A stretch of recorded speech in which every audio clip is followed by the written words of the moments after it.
Lebih lanjut, Ketua KPU Bangli Idewa Agung Gede Lidartawan menjelaskan aturan penertiban atribut dan alat peraga tersebut telah diatur dalam Peraturan Komisi Pemilihan Umum PKPU Nomor 7 Tahun 2015.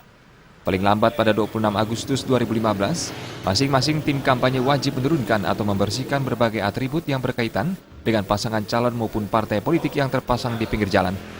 Bila himbauan ini tidak dipatuhi, maka penertiban atribut akan dilakukan oleh Panitia Pengawas Pemilu bersama pihak terkait, yakni Polisi Pamong Praja dan unsur dari KPUD.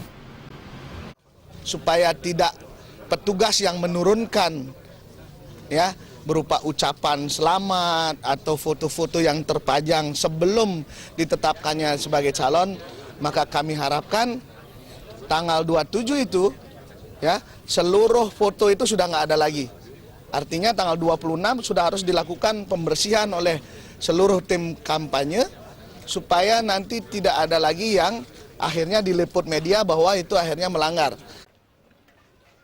Pada bagian lain, calon Bupati Bangli Ide Bagus Brahmaputra menyatakan dirinya telah siap mengundurkan diri dari PNS. Surat pemberhentian saat ini sedang diproses di Kementerian Agama dan dipastikan segera keluar sebelum batas waktu yang ditentukan KPU Bangli. Jadi mungkin prosesnya sudah ada di Kemenag, jadi Kementerian Agama gitu ya. Di Ditjennya sudah, sebenarnya mekanismenya kita kan ke staf dulu. Karena statusnya di Staf Negeri Gede Pujo Mataram, tapi dipekerjakan di UNHI di Fakultas Ekonomi.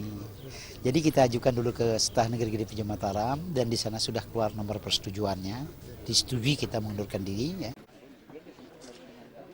Sementara calon incumbent pada Pilkada Bangli pasangan Made Gianyar dan Sang Yoman Sedana Arta memilih bersikap biasa dalam memaknai proses Pilkada Bangli kali ini.